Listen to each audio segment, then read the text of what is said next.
Welcome to another installment of Elections Insights. I'm Wendell Jeffrey, your host. Thanks for joining.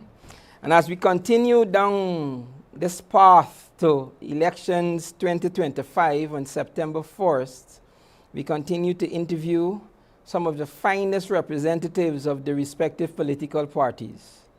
And tonight we have in the studio another distinguished, very popular, very articulate representative of the People's Progressive Party. And without any further ado, let me welcome to the set Mr. Lenonard Craig. How are you doing, my brother? Good. My friend? How are you keeping? Good, man. Yeah. I know you look fresh and thing, but I know you're tired. You're faking it well. You're faking it well. I know. And today, you don't come for yesterday. You reset the clock. Well, yeah. It got reset every day, you know. Set the clock. You set the clock. All right, so we can have a conversation tonight. Yeah, surely, I'm going to ask you some basic questions, push back a little on some of them, seek clarification on others. But we just talking. Yeah, Talking. surely. So why don't you look in the camera, Lenonard, and tell the folks something you think they don't know about you?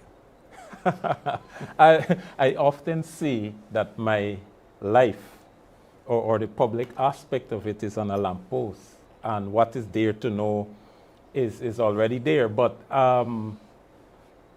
some people may not know that I grew up in Quarantine, Leeds Village, which is, 51, or Louthouse Village, which is next door to Leeds. Leeds is the more popular of the two. And people refer to the entire area as Leeds. And I share primary school with presidential candidate Amanza Walton. And from there, I passed to go President's College, right? And my parents were told that if you send your son to President's College, he gonna eat worms in his porridge, the rice don't cook good, he gonna struggle, and so on. And by living in Quarantine, and those days transportation was not as available as it is today, and they did not know how to, how often they could keep up, like supporting their child at the school, bringing food, it's gonna be tough. So they decided to put me at New Amsterdam Multilateral, which was the highest school, which was reputable at the time, and so on. And I say this to say, because we're having a political discussion tonight, that they made a life-altering decision for the family based on misinformation. And a lot of people today are making life-altering choices based on misinformation. And so be careful where you get your information. Go to the source, because in social media these days, people are not held, the ordinary people who interact on social media are not held to high journalistic standards. So they could belt out any kinds of accusation. And information gets distorted, and it's the equivalent of people telling you worm gonna be in your food, your rice gonna be hard, hard labor inside of a school, and so that opportunity to live on campus and all of that is I consider it a missed opportunity, right? But I missed it because everything that it was based on was a lie, basically misinformation. Wow. And sometimes in politics it happens a lot, and we can see it on social media on a daily basis. You see the releases. I see that. So then, why PPP? Well, most people who know me will know that I batted, and I batted well, and I batted hard, and I kept the crease for the AFC. And there is nobody in the AFC who can point a finger in my face or in my eyes that I was lazy, I did not contribute, or I gave my all to the AFC. And I felt that by the end of 2020, I hit a glass ceiling, so to speak. And there was nothing else to gain or contribute from being with the AFC. I resigned. I did an exit interview with both founders, both Raphael Chotman and Kemraj Ramjatan. I did exit interviews with them. I spoke with them, especially Raphael Chotman, because he was the leader at the time. And we spoke, and I discussed with them things that the AFC needs to do for a resurgence and all of that. And I thought that AFC had lost its way while in government. As you will know, most of the time, AFC was in government. I was not in Guyana. I was observing from afar. And I kept in contact, and I kept asking the principals of the AFC, why are you going down this road? You continue down this road, you're going to be a one-term government. Then when I came back, was very, very close to the 2020 elections. And I discussed with a certain leader that I'm not feeling it, and that I'm going to take a little low profile. And that leader said, no, well, you know, I was with the AFC from its beginning, even before it got a name, even before, you know, when they used to just call it the third force. I was there. And that leader encouraged me, gave me encouraging words, and you know, the AFC never had the position Deputy General Secretary, because I wasn't here for the elections for General Secretary or any other position. I was just coming back. And they did not have that position. And the leader said, here we're going on. I wasn't with the AFC for position, because many times when they were holding their conferences where elections take place, it was on Saturday, which is Sabbath for me, and I just don't go, right? I just don't go. And most times you're not there, you don't get elected. And so position wasn't it for me, but somehow the principals felt position should be it. And so they stuck to their guns and said, look, we're creating this position and it has to be you. And you know, the political process, and I was named because the constitution of the AFC allows for that, right? A motion was moved and at the executive level and so on, and I was named Deputy General Secretary. And with that encouragement, I was back fully on board. But when I came back, I had some hesitancy because of what I saw. But fully on board, and everybody know I was even at the recount center, and you know, and supported, you know. The question was, why do you do? Well, that's what I'm saying. I'd outlived my usefulness in the AFC.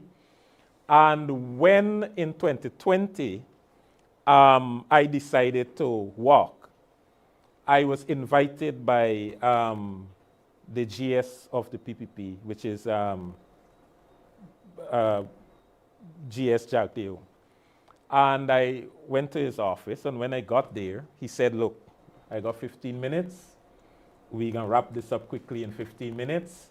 I got some things to say. I want to ask you 2 questions, and that's it.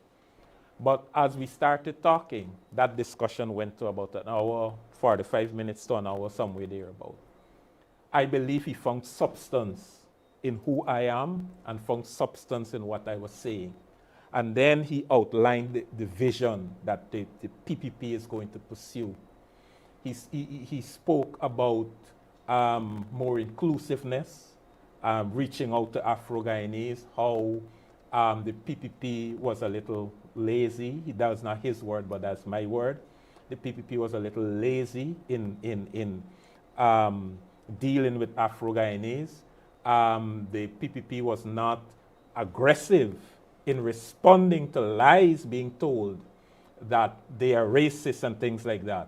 And along with that, a vision for unity and a vision for where the party will be going. And then he said to me that if you can work with this vision, we have a place for you in the PPP. And that is way back in 2020. He said that to me. But I am not one known to jump in just like that, based on airy-fairy talk. I wanted to see some effort.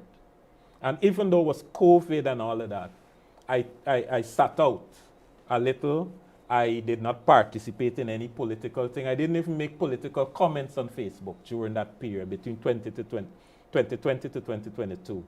And by 2022, I believe I'd seen enough. I'd seen enough effort. I'd seen enough of the trajectory the government was going. And I said, look, I am on board. And that was in 2022. And basically, that is how I am now part of the PPP family. You could have gone to the PNC. I am not. The short answer is no. And here why. I think I mentioned this on some Facebook posts. And it has something to do with my childhood and growing up. I grew up in a village in Quarantine, as I mentioned earlier, right? Until early teens, then I moved to Region 5. But I grew up in Quarantine for the most of my childhood. And my mother is from West Coast Berbice, Region 5, and my father grew up in Corriverton and part of his life in Eversham, but we were not from that village. And when we moved into the village, my father bought a property and we moved into the village. We didn't feel accepted. I'm going to school and I'm told, oh, y'all not from here, y'all coming here for, you know, that kind of thing. That people were protective of the village. And some of the brunt of what I felt and that was handed out to us were from families that had high office in the PNC system. Wow. And so in my mind, I attached the two as the same. Scarred. Right, like if I could use the term bad mind. You got this bad mind man, and he is the leader of the PNC in this area.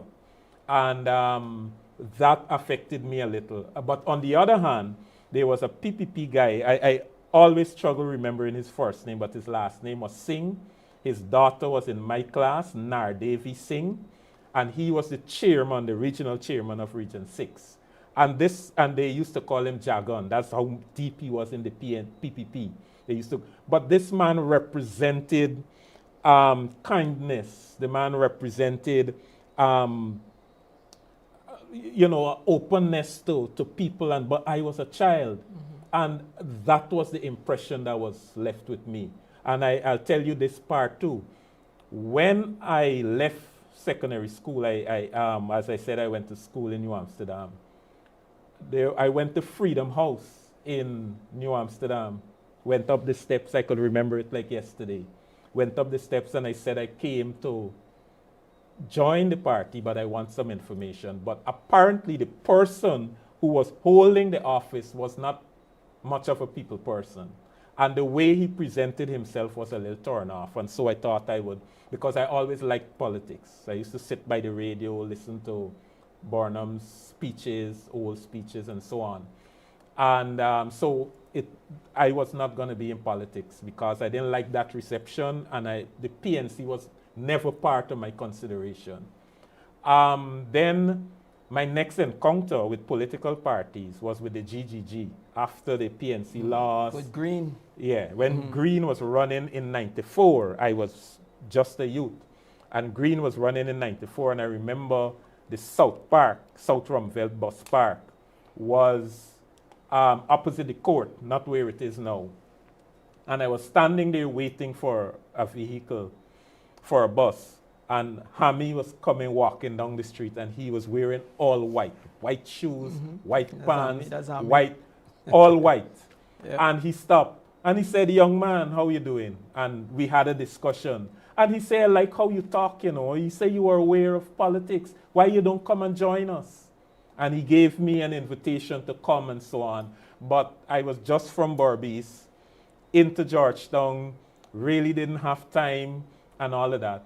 The local government election went on, and then, you know, I was involved in church where you would know Pathfinder, Master Guide, and I poured my energy there rather than, you know, the political thing. You know, So, listening to your story about the scar mhm, as a juvenile and associating the negativities of the people who represented that party, yeah, I have one of the things that caused me to have a disdain for the PNC as a party, not the people, mhm, is Hope Estate mhm, and what we endured as a result of Hope Estate. And okay, I'm just saying this because you talk of that early childhood scar. mhm. When the Burnham would send those buses and you had to go and work for free at Hope Estate, and then they would give you these chits. And then with the chit, you were able, you had to work for Burnham at Hope Estate for free, right? And then they would give you a chit. Every week they give you a different color, a cardboard, and they would color it with markers or something like that. And you got this chit. And then with this chit now, you could go and buy the things that Burnham had banned. So you could go and buy oil, and you got flour and butter and cheese. But you had to work for Burnham for free in order to buy it. And as a child, that didn't feel right to me. A lot of people who like Burnham still talk about how Hope was a developmental thing and stuff like that. But it rubbed me the wrong way. Yeah. You understand? With AFC, and one of the things that rubbed me the wrong way with AFC was that they collated with PNC. Because I think if AFC had remained an independent party, they probably would have By been, 2025, by now they would have been running things. So that soured my enthusiasm for those parties, even though I find ways to listen objectively and to see how best I can support them. But I'm just saying that. You spoke of Vice President Jack Dio, the General Secretary, seeing something in you as a result of your 15-minute turn, 45-minute discussion. Now that you have been with PPP, have you been able to achieve any of those things that were envisioned for you when Mr. Jack Dio made that overture? That's the question another way, because I don't want to misinterpret and no, go down the wrong line. you said that not his words but yours, that PPP had become lazy, the overtures to Afro-Guyanese were insufficient and stuff like that. And so you saw yourself playing a role in those areas. And my question to you, having been there now almost 2 years, have you been able to make a significant inroad in those areas that you... I'll tell you what. From being in the AFC, I learned that there were many Afro-Guyanese like myself who are not enthused with the PNC, but they felt that the PPP was not on its best behavior, and so they chose the AFC. But the PNC was not a default position for them. And so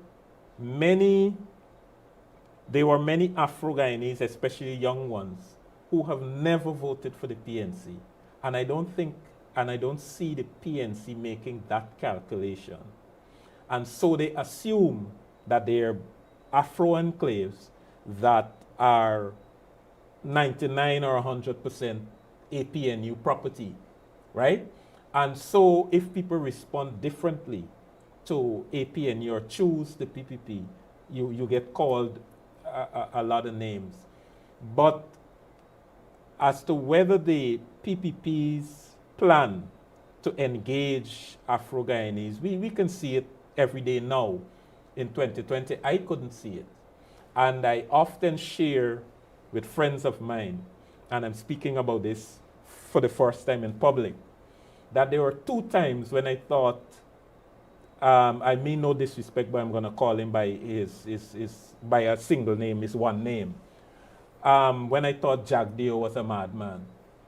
The first time when I thought he was a madman was in front GCOM building in 2020, when this whole fiasco thing now started the first day, which the election was the Monday, talking about the Tuesday, when things, and he stood up in front of them and said, we won the election.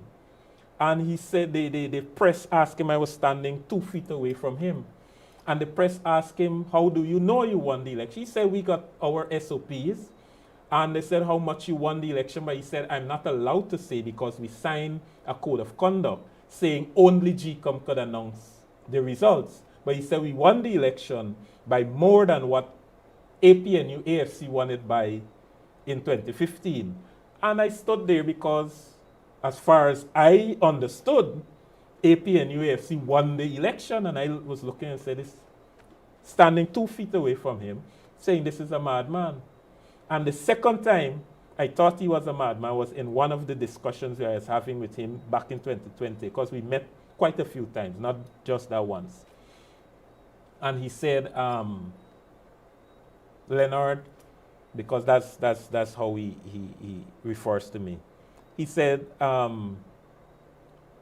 think we can win Region 4 in 2025. This is 2020, I'm telling you, you know. He said, I think we can win Region 4 in 2025. And I looked at him quietly while he was speaking. And for the second time, I thought, this man is delusional. He is mad. They got to reserve a place in the madhouse for him. But I don't even know if it showed on my face while I was talking to him. But he said that to me. And then he went ahead and outlined some plans that he will follow to win Region 4. But the evidence, going back to your question, the evidence that work was put in and the evidence is being seen based on what we see at public meetings, based on what we see, certain communities, you can wear a red T-shirt, right? You can wear a red T-shirt and walk through the community. I was in Litchfield 2 nights ago to speak at a public meeting, right? And the PPP never ever kept a public meeting in Litchfield before because they just couldn't go in the village. There's a running joke that I have. I'm from Lane Avenue. Yeah. And I remember that I remember that one Sabbath I came home from church and I was by my niece. And somebody say, my niece lives about midway on Lane Avenue. And somebody said, you got big commotion down at the beginning of Lane Avenue by the outpost.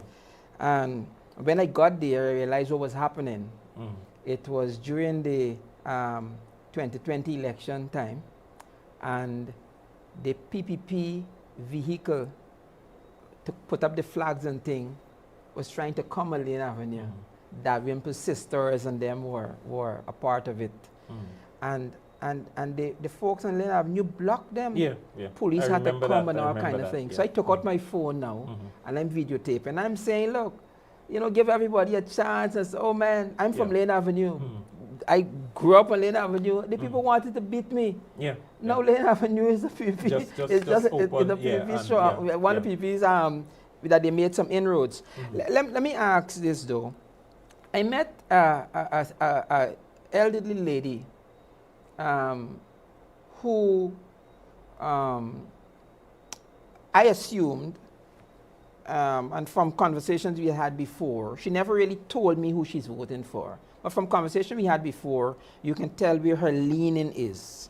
And she asked me a question, and I'm glad that you are here in a capacity to give credence to why Afro-Guyanese should be a part of the PPP. But she asked me a question I want to ask you. I've never asked anybody else this question before. She said to me, we were talking, she said the black people who are joining with the PPP now, will they vote for the PPP? And then she went on to say, she's from the West Side, that is a discussion that they are having. I don't know who's the they, if it's the fellow PPP supporters over there, but she seemed to be very concerned about that. What would you tell that lady? Okay. The changes that we have seen in the attitude of Afro-Guyanese. In times past, there were several Afro-Guyanese who supported the PPP and voted for the PPP, but they did it in hush-hush way.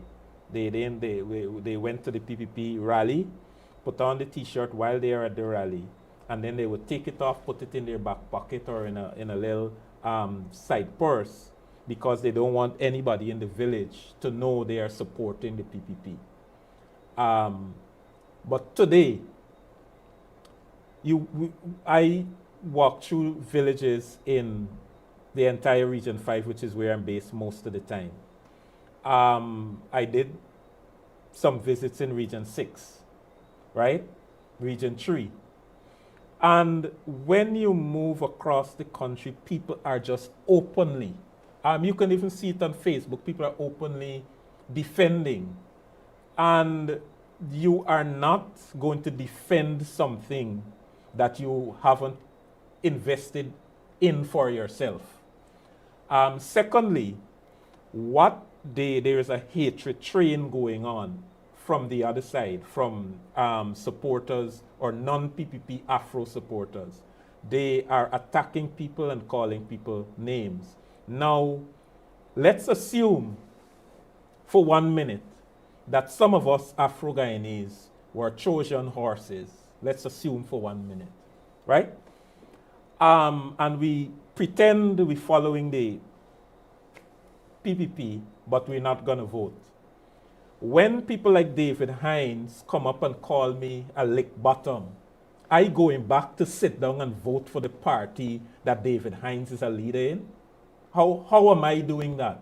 What kind of dignity I am going to have for myself if I have Burke shouting me down and a main person on the party, this guy who run churches, Terence Campbell, if he is going to call me sleazebag and slimy this, and how I cast in my ballot for them? Okay. You understand? And that is what a lot of Afro-Guyanese are facing in the field. They have now been invested in the PPP. Okay. I remember a senior member of the PPP told me something. I can say it without calling the person's name. The person said to me, a person of Indian descent, the person said to me, Jeffrey, I'm not a racist, but I know they have racist people in this party.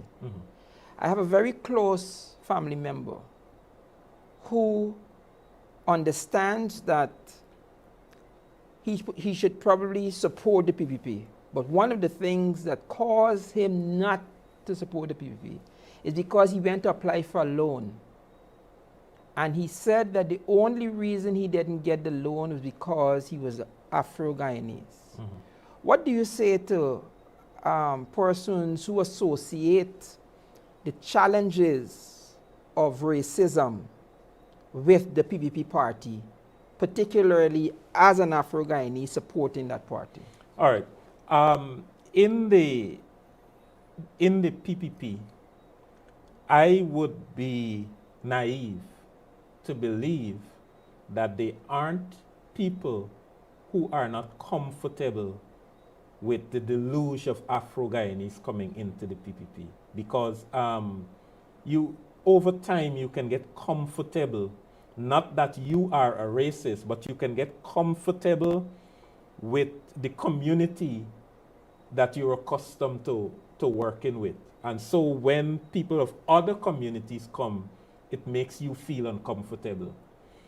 But those people, I would be naive to believe that some of those people do not exist.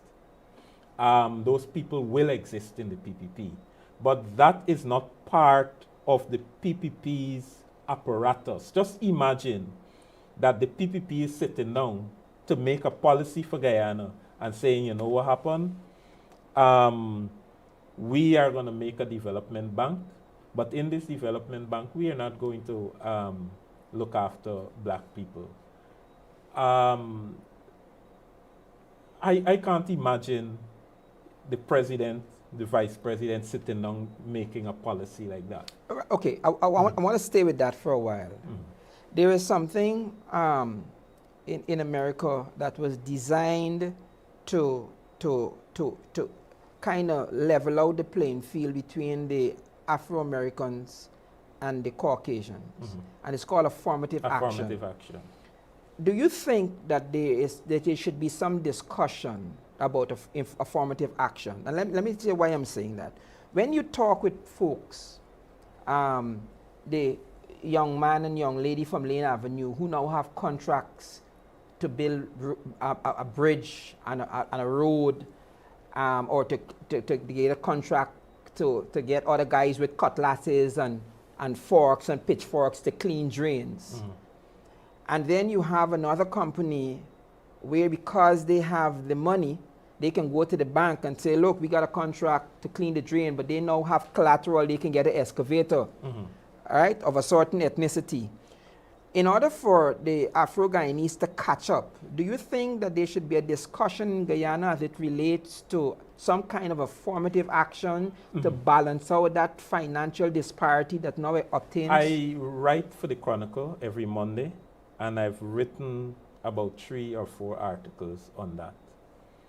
I do not believe in affirmative action in the form of personal,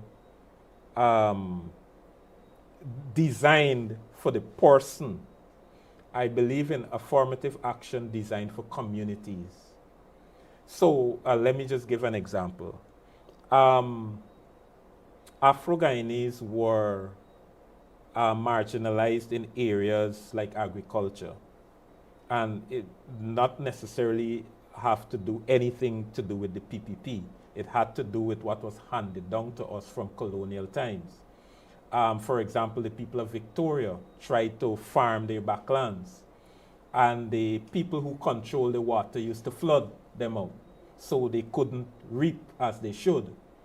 And they abandoned the back dams. Then they tried to go and get stalls in the market. And if you look where most markets are and who are the greater number of stall holders, and again, this predates the PPP. And they attempted to go to markets, and they were denied, you know.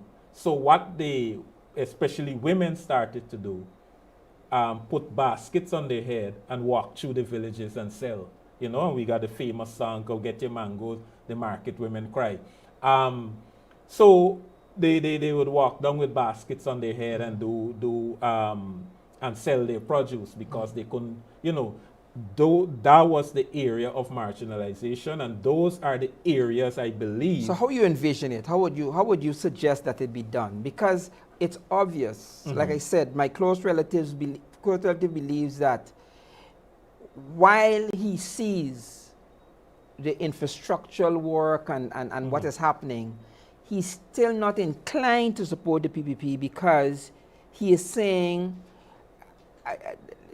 we have to be playing catch up. The financial disparity is so great that if we don't do something to at least allow for the Afro-Guyanese to catch up, that the rich will continue to get richer, while we will continue to always play financial second class. And I'm just saying that in as much as the PPP has a vision for, you know, equal opportunity and so on, shouldn't some kind of thing, and now you're talking about formative action for communities. So can you take a moment and explain to the viewers how you envision a rollout of that plan?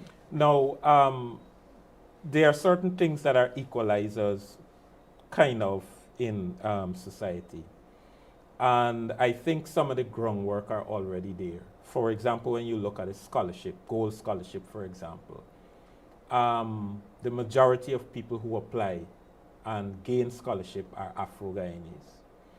And that helps in one way. That is one tier.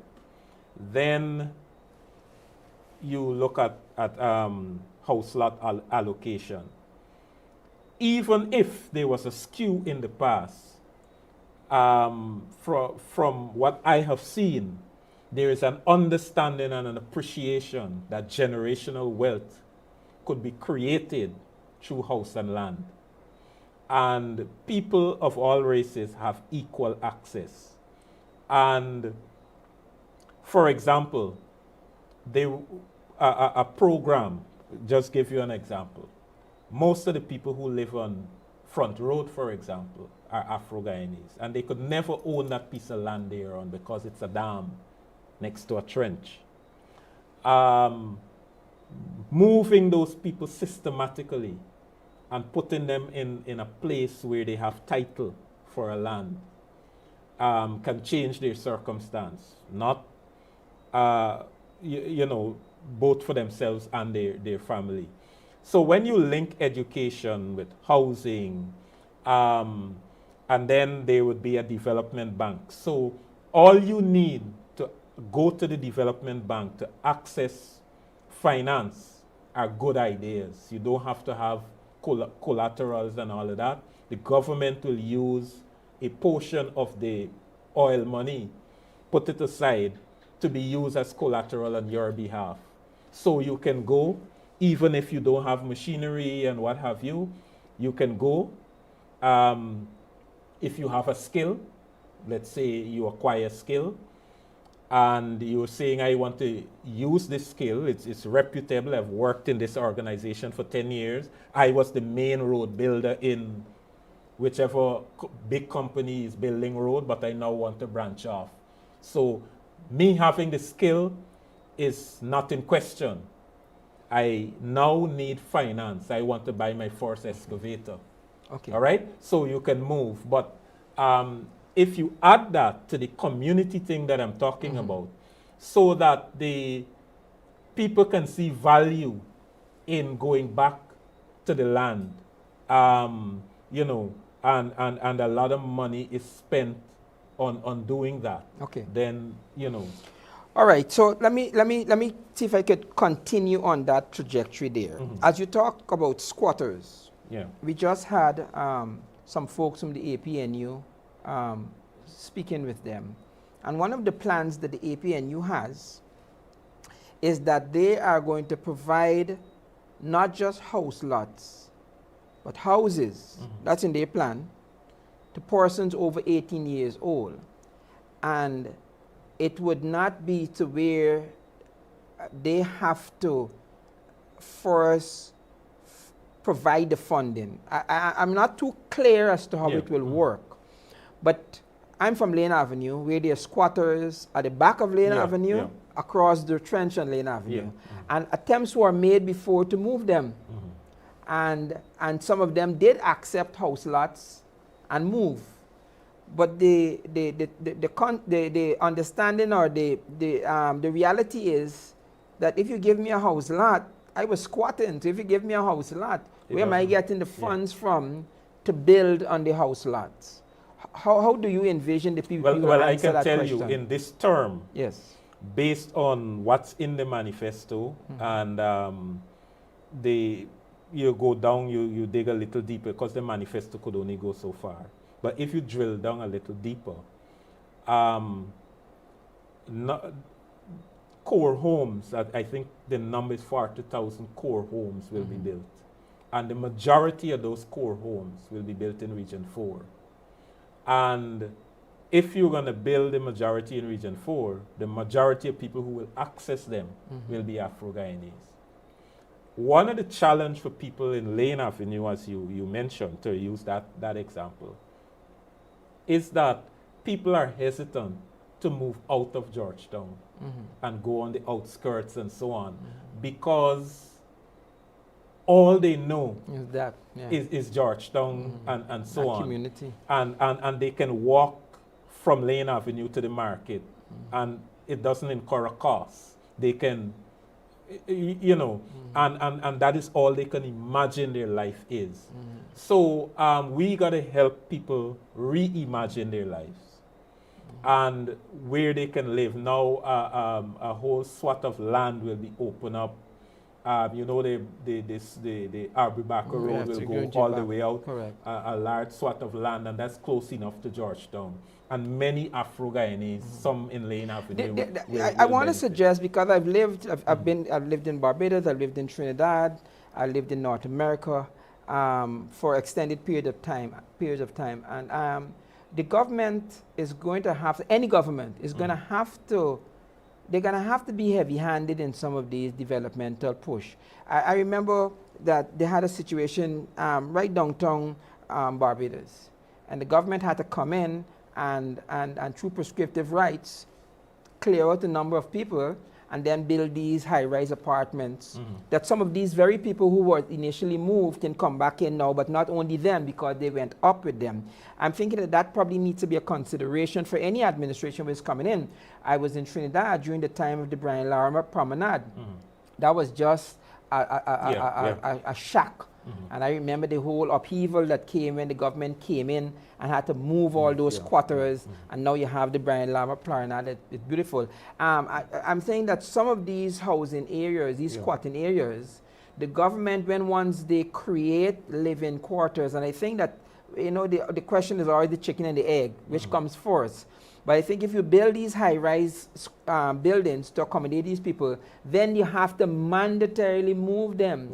Because suggesting that they move and asking them to move some of these homes, some of these people are now building concrete houses on squatting areas. And then what is complicating the problem is they're applying to GPL and so on, and getting legitimacy by way of electricity and so on. So the government is going to have to make, if only for the sanitation of the country, and I know I'm beginning to go down that road there.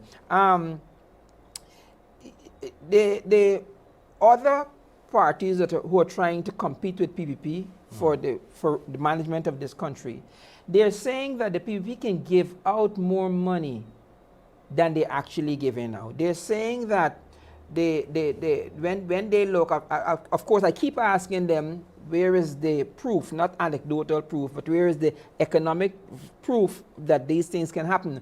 But there is this notion that because of the oil wealth or the oil monies that are coming in, that more can be done to alleviate the financial hardships that are being experienced by the average Guyanese. And so you're hearing a threshold of taxation moving up to 400%. You're hearing Nigel Hughes say initially $1 million across the board. You're hearing Mr. Mohammed speak of again giving out significant amount of money, if only because they are calculating that we have it now. How do you respond to a situation like that? When you mention that, the term pie in the sky comes to mind. If those numbers are not rooted, are not calculated and projected, then they're just numbers, and and anybody can say that. The other day in front of DSL, by DSL Turn, I saw a madman. And the man was just shouting numbers. He was saying 10,000, 20,000, 40,000. Any madman could shout amounts. But when you do the calculation and they're rooted in something, then you will understand that you can't just go and give out money willy-nilly. The People's Progressive Party has already signaled its willingness to have cash transfers to family, but it has to remain flexible based on the income from oil, which itself is volatile.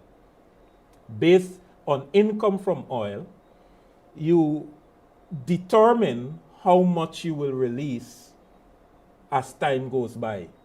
So, for example, there was a $100,000 cash grant. There are projections, and the projections are probably showing that you can then, the next time there's a cash grant, you can give 150. But, so everything has to be rooted in calculations and projections. The projections are safe. You can give $100,000 per child who is attending school. You can give them a transportation grant to make it $200,000, in a year and so on. And the projections are showing that, and those are relief measures, right, along with, because there are so many things you got to use money for that you can't go like Oprah, she gets a car, he gets a car, the economy has to be managed a little better than that, based on numbers, based on fact. And you notice when the People's Progressive Party put out a number, it is backed by the statistics, by the calculation. This will cost the economy so much. Where we're going to get it from, maybe the growth in fisheries, the growth in, and the oil contribution to the budget is just 37%. I envisage it may raise, because if you ask me, this is not a PPP policy I'm talking about here. If you ask me, I would spend more at a faster rate on infrastructure development. Guyana's landscape needs to be transformed, and I think the government should take leadership. We should build some high-rise for government offices. For me, I find Robeson Bend to be my hero for building that 12-story breakdown police station. And to transform the skyline of Guyana, we need more of that. So people who say the government's spending too much money on infrastructure, I would, while we have the oil money flowing in now, we should build these things and build them quickly, so that if something happens with oil or whatever, and we only get scrapings, then we live on it, right? You take care of your people daily living with it. But while the bulk is coming in now, we should build out and build out quickly. That is just my. All right. As we come to the top of the hour, what do you attribute to the Azruddin effect? Azruddin comes over as a celebrity. And if Michael Jordan comes to Guyana, he will pull a crowd. If Oprah comes to Guyana. But how did he get to be a celebrity? Look, Wendell, you're going to be a celebrity tomorrow if you own a Lamborghini. And then you take that Lamborghini and you drive in the ghetto. Ghetto people have dreams.